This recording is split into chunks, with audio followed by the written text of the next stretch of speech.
I have to believe there's going to be a light at the end of the tunnel. Absolutely. And I don't think it's a train. I really believe that sometime this summer it's going to explode because of pent up demand. But I have to have faith that it's going to get better. Now's the time to kind of take care of our teams, make sure that they stay healthy, that they stay employed, and they stay busy. I think preparing for the unknown and having a good relationship with a banker, a lawyer, and an accountant. Absolutely. I guess keep your head up and keep trying to come up with ways to help the community and your team. That's all I can say.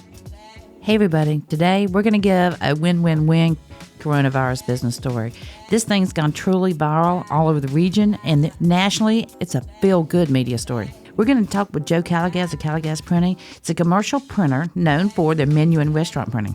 Joe needed a way to keep his talented and skilled team employed and busy during this time because orders just disappeared. So what he decided to do was cross-train and clean the whole company. Except something different and wonderful happened. An employee had a eureka moment and realized a chance to start using the raw materials they had on hand to make the much-needed face shields for the medical and hospital workers, and possibly even create a whole new revenue stream for his printing company. All right, so after making a crude face shield prototype, Calagaz is now producing 5,000 to 10,000 of these shields every day.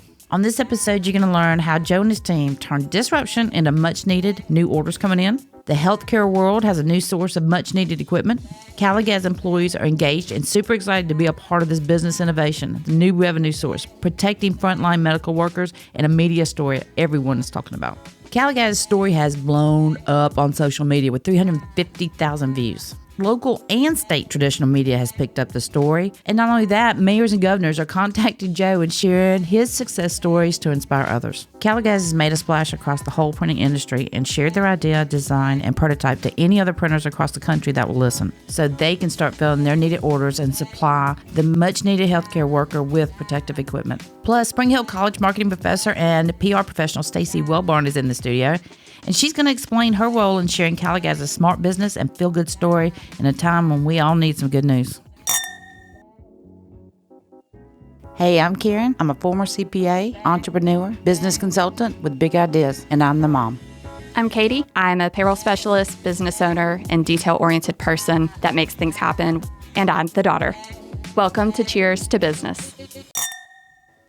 Stacy, welcome to the show. Thank you for having me. You know, I've seen this story the last couple of days all over social media and the news, and I want to thank you so much for coming into the studio, and we'll have Joe, he's calling in soon, so that our listeners can hear this story. Thank you for having me, and I welcome the opportunity for Joe to tell more of the story. As you know, most social media posts and media are short, so I think this will be a great opportunity for people to hear the full story. This is awesome. Hey, Joe, welcome to Cheers to Business. Thanks. You're a really popular man right now, and I know you've done like 5 interviews in 2 days, been visiting with the mayor, and it's all because you backed up something I've been saying forever, and especially in the last couple of weeks, is that companies need to stop and think outside the box. Tell us your story. Well, I think it all began when all this downturn started to happen. My wife and I got together and we decided that, number one, our team is too important to us to put them on the street. I just couldn't imagine doing that. I'm hearing a lot of that right now. They don't know whether to let them go or to keep them and what to do. Yeah, and this was all before all of the governmental stuff, and we had a cash reserve, and we were prepared to keep them on staff. And I actually kind of started a new company motto that said, for the foreseeable future, we're going to clean and cross-train.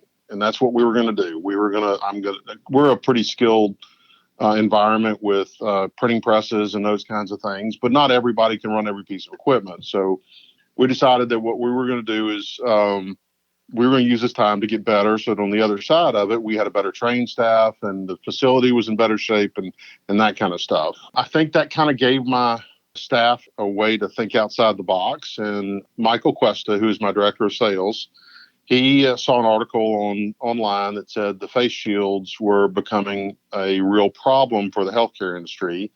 So he started walking around the shop and started piecing together different components. And actually what he did is went to my production manager and handed it to him. His name is Donnie Webb, and said, "Hey, Donnie, can we produce this?" And Donnie took a minute and looked at it and saw what he came up with. And he said, "I think we can." So they brought it to me and showed it this fairly somewhat crude. Well, I'm looking at it mock-up. and I'm totally amazed and impressed because, to me, life doesn't have to be complicated. And you took something and made it so functional, you and your team. And by the way, how proud of your team are you? Oh, it's incredible. I mean, them coming up with this idea and being able to execute it. And what they did is applied. If you step back and look at it as objectively, it is a printing project. We're just not putting ink on anything. So what we boiled it down to the simplest components. Now, we had to involve manufacturers. We had to involve suppliers. We had to search and source things that we had no idea. The crazy thing and it's probably the Mobile in me, I guess, that if you happen to see the string on the back of it. Yeah, I'm looking at it now. It actually came from Michael's wife's crafts little boxes she has for her kids from when they made Mardi Gras masks for their kids a few weeks ago. It's just brilliant. It's so simple. It's brilliant. And that allowed us to go from making small amounts of these to making large amounts of these. I mean, we're gearing up to be able to produce between 5,000 and 10,000 of these a day.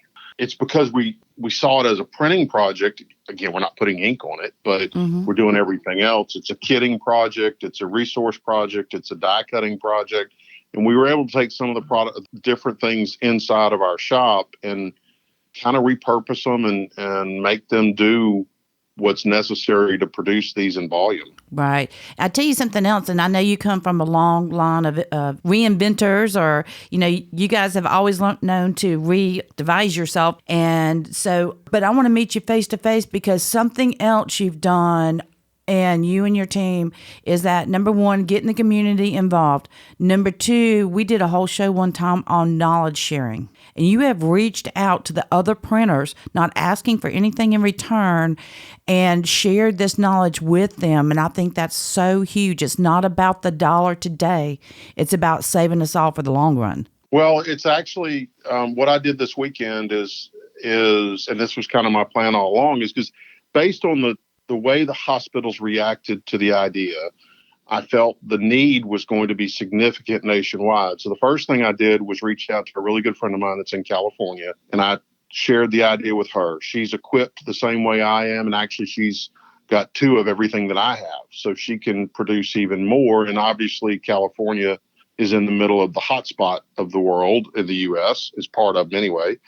So I shared everything. I shared the die lines. I shared the manufacturers. Nice. Everything with her to get her spun up. And she started prototyping and producing. They had a crew in over the weekend to producing their first, I think, 2,000 shields. The next thing I did this weekend is I engaged my trade association, because what I want to happen now, I want to raise this to the national level, because there are printers all across the country that have all of this equipment sitting completely idle right now. I mean, when we started this project Thursday a week ago, that Friday, we normally have between 75 and 100 printing work orders in progress. Well, I ended that Friday with a single work order in progress. Wow. And I don't think there's been but a handful this week. And I'm sure that printers across the nation have capacity that could really crank this out. Now, there's a supply constraint. That supply chain is a problem. I'm hopeful that I can get the government to, help with that part of it and bring in other industries that says, I bought an off-the-shelf phone. This is a packing phone. And I bought the nation's supply of that packing phone from the vendor that I was working with. Well, that only got me to 65,000 shields. And so it's kind of that evolution of what's the raw materials today versus what are the long-term raw materials. When I say long-term, I mean like next week.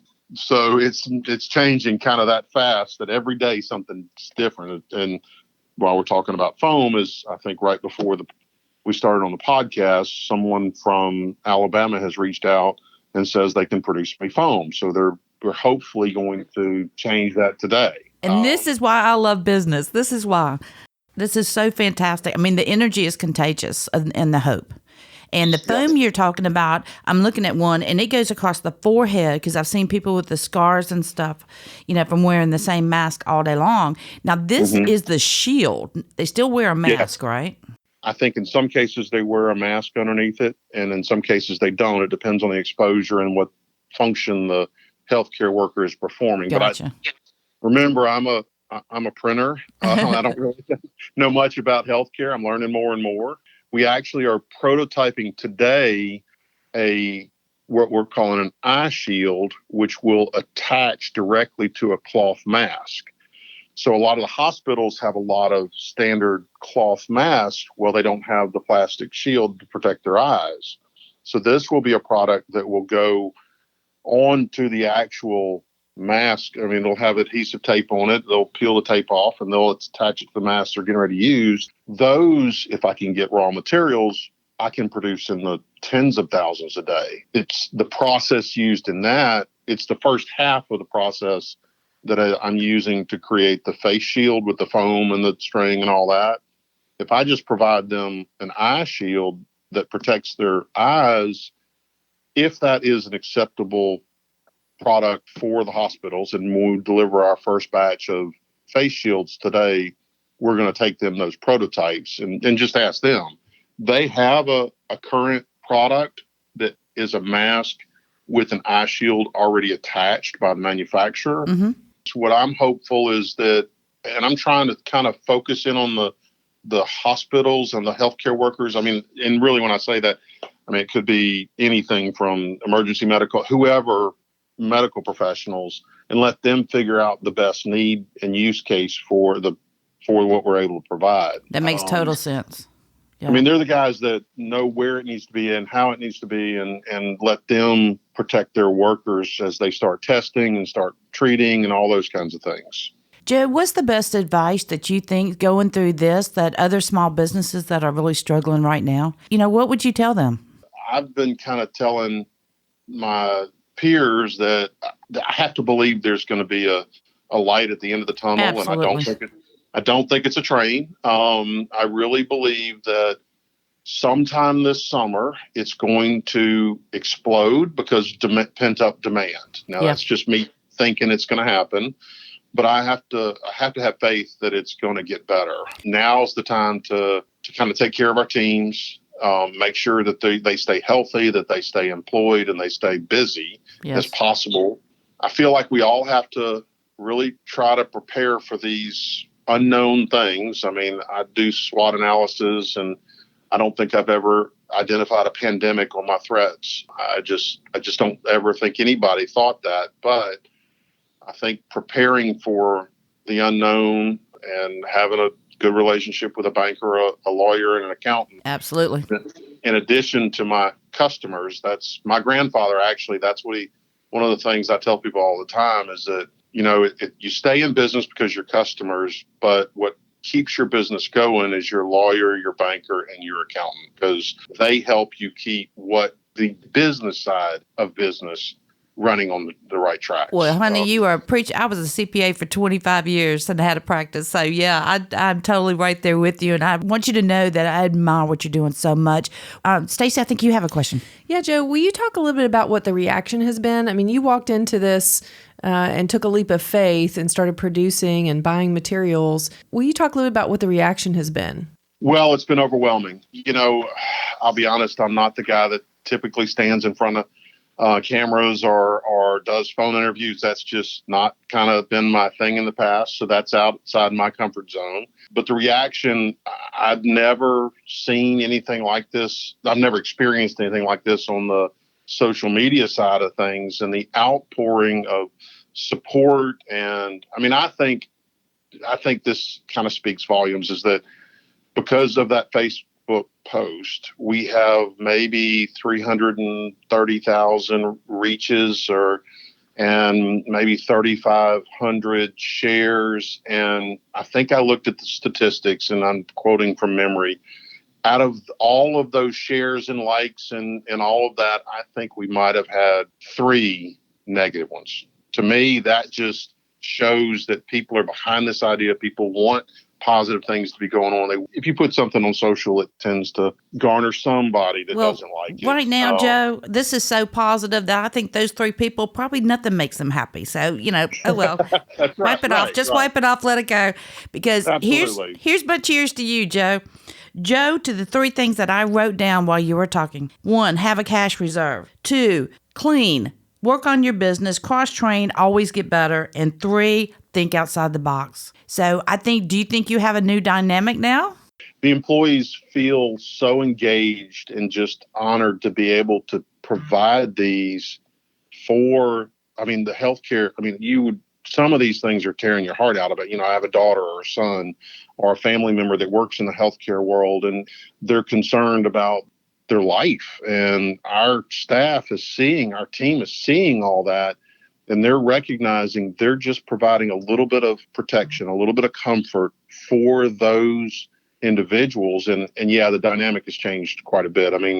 Yeah. I've got a great team, and they're 100% behind this. And they're just, I have ideas coming about from all the staff members. They're excited about, oh yeah, well, I've always said, a little differently. I want you to leave, whatever business of mine that it was, when you leave at the end of the day, I want you to feel productive. That was my biggest goal for my people, because then it just gets bigger and better. But if you think about it, what's the worst thing about your kid being sick? You can't do anything to help them. You can't help them. Your people and you are helping. So I just want to give you a big shout out and a big thank you. Anything else for today's show? I guess keep your head up and keep trying to come up with ways to help the community and your team. That's all I could say. Joe, I can't tell you what a pleasure it's been meeting and talking with you today. I hope we can meet in person and shake hands. And I'm a hugger, so I might give you a big old hug. So that'll be okay. Once, the president says we can now stop doing social distancing, then we'll definitely meet and shake hands and give maybe a big hug. That's right. My husband wants to shake your hand. And yeah, I'll say Trump told me I can give you a hug, right? That's right. All right, man. You take care. Go get busy. And hey, tell your whole team that everybody here at the Container Yard, Deep Fried Studios, Payroll Vault, you name it, Mastery Network, Marine Exhaust, all the companies that we all represent sitting here right here today, give them a virtual big old high five. Absolutely. I'll let them know. Thanks, Joe. All right. Thanks. Stacy, thank you so much for introducing me to Joe and his story. And I think my eyes might leak. It's so powerful. It is. I'm glad that we were able to get you connected with him. He is somebody I've known for 10 plus years. And when they called last week, I just said yes. See, now my eyes are leaking. It's so good to have something good. How did you, because you're a professor at Spring Hill College now, yes. And you're not doing that much PR. How did you get brought back into this? So I did work with Joe Calagaz 10 years ago, did some logo and development work for them, and literally I haven't seen Joe in years. Now, he has a big concentration in menus, right? So they big chains or local?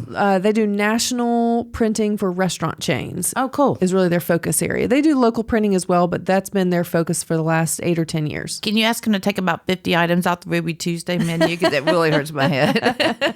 Well, when I was there last week, I kept seeing all these menus in boxes, and I was like, "Oh, I'm hungry." That's right. But anyway, I'm sorry. I digress. So they do that, and they also have a T-shirt printing business that they do. That's Finn's, right? Correct. Okay. Yep. So literally, and then Michael Cuesta is his director of sales, and he mentioned Michael in the interview that Michael's the one who really came up with this idea. And Michael reached out to me on Wednesday and said, "Hey, give me a call. I want to run something by you." 2 hours later, I was sitting in their office talking, and they said, "What's this going to be and take?" And I said, "I don't know." And I said, "Look, we've worked together and known each other for a long time. I don't care what you pay me or how this works out. I just want to be a part of this, and let's just get to work." See, that's what it's about. It's not the dollar today. You'll be paid back. Just help everybody else. Well, and of course, in the end, I'm getting great material for teaching and research and writing and such. I mean, we talk about, people say all the time to us marketers, "Well, how do I make it go viral?" Well, you don't make something go viral. It just has to happen. You mean you don't have a magic wand? If there were a magic formula, I would be rich. There you go. But there is a bit of a magic formula, which is timing and the type of content, the way you put it out. I mean, I was very strategic with the messaging. So we put a post out Thursday at 6:00, and Michael and Joe and I were texting this whole time. And I said, "Oh, we might get to 200 shares by 11 o'clock that night." Now, Johnny may disagree with me, but I want to put it in perspective of where we are with the coronavirus today, right now. So it is Monday. I know that. March 30th. March 30th. Yes. So it's just come down that the, stay at home guidelines are going to be extended. So all this is ramping up. Laws are continuously changing, and this is happening. Yes. So this idea started about 10 days ago. It was a Thursday before last. And then Michael went in to Joe and said, hey, I have this idea. On Monday, they had prototyped it, took it to 4 area hospitals, got feedback from them, revised. By Tuesday, they had purchase orders from all 4 hospitals. By Wednesday, they call me and say, we think we have a thing and we need your help. Wow. And Thursday, we put the post out. I reached out to the mayor's office and said, hey, I have a good news story for you. I think that you might like to hear it. Mayor came on Friday morning. All 3 news stations came Friday. He was on the radio Friday. Joe had an interview with the Birmingham news station yesterday. It's been on 2 national or state websites. I can't tell you how humbled I am right now. And Katie too. So thank you. Thank you for introducing me and at least being here. So I want to really thank you. Oh, well, thank you. Well, thank you for having me. It's really, it's easy when it's good, right? That's when you right. work with good people and you build, it's about relationships, as you have said many times. It's not about the dollars, and the dollars will follow. Yep. Let's just do good work. Let's be good people. Let's work with good people. And the rest of it will follow. I just wiped my nose with a hand sanitizer wipe. My sinuses are better. I forgot to wear non-running mascara. I did too. What do they call it? Waterproof mascara? Yeah, that's right. Well, anyway, go back. I'm sorry. I got us off target. I got a little emotional. We all have family and we're all trying to do right. And we're all on a little bit of social media right now. Yeah.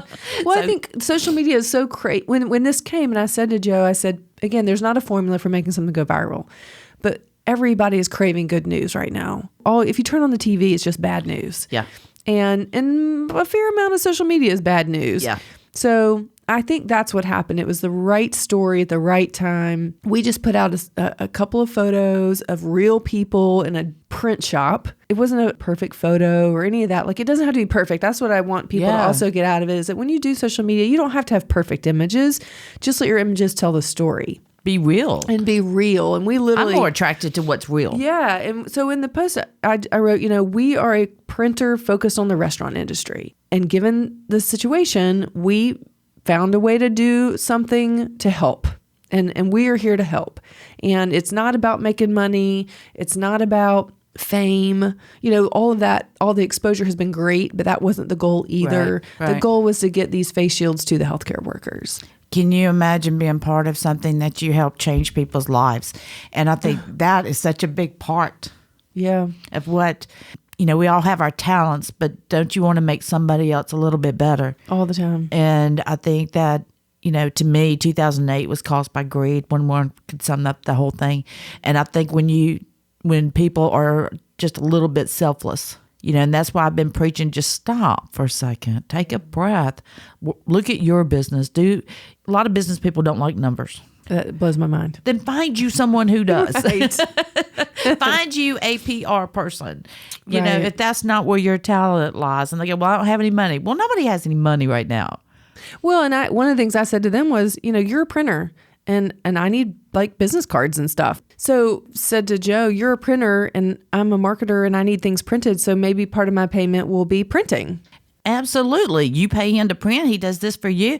I learned a long time ago not to do too many freebies. Everybody should just pay each other. Right. And when we can, we will. Yes, of course. Of course, everything right now, but you do it for the kindness now and the payment will come later. Right. Yep. I really applaud them for reaching out to a professional communicator, because I think that was part of the success of the story. And then also I was able to manage the media for them on Friday. Oh, I agree so much. And all those media coming in and out of their shop. Plus, my don't clean your own house thing is that because you were handling that, which they were able to go and keep this thing and build it better and stronger, helping more people. That's right. I mean, the whole time I was there, they were on the phone with suppliers, working the supply chain. They were their phone started ringing off the hook at 8:00 Friday morning. That's fabulous. And they've received thousands of orders. And Joe's really going out on a limb. I mean, he had to make a call to purchase raw material before they had any orders.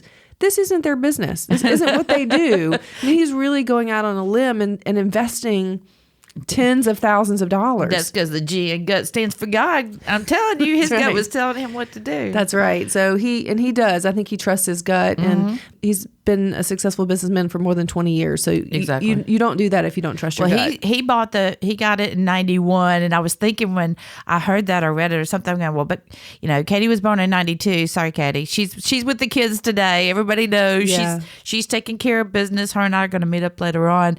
But we know how hard it is for the moms with kids at home and dads with kids at home right now.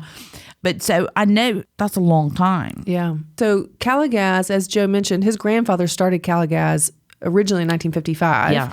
And then Joe joined the company in 91 and started the printing division. From 1955, they were selling cameras. Mm-hmm. So I think it's a huge lesson to other people out there of evolving with your times. If you keep doing the same thing, you're going to die. It's going to stop. Yeah, and if you think about it, Joe is a third generation family business, and in every generation they have morphed, they have pivoted, they have found new ways to Roomba. and now, so then Joe and his wife now own Calagaz Printing. Okay. And so there's a separate company for them, but they are investing. They have 17 employees. And I really, again, applaud them for making this decision 2 weeks ago when all this started to say, no matter what, we're going to do whatever it takes to make sure our staff and our team stay employed and have food on their tables. It's amazing to me that they have such a great team because in Payroll Vault and Marine Exhaust, our teams are amazing. My heart. Today's about Calagaz and innovation and surrounding yourself with PR people, the people you need, the people like you. I'm floored today. I'm humbled. I'm probably going to go in the bathroom and have a good cry. Well, I really appreciate you having me and having Joe, and it's been an honor to work on this project, and I look forward to seeing where it goes next. Cheers to hope. Cheers innovation. Cheers to taking something awful and turn it into something nice and new and evolve into something that could change the world. Cheers to creative thinking. Cheers to friends. Cheers to friends. Please be sure to subscribe to Cheers to Business podcast on iTunes or anywhere else that you get your podcast. Visit our Facebook and be sure to give us a like. And if you have any questions or topics you'd like us to discuss, shoot us an email from the website cheerstobusiness.com.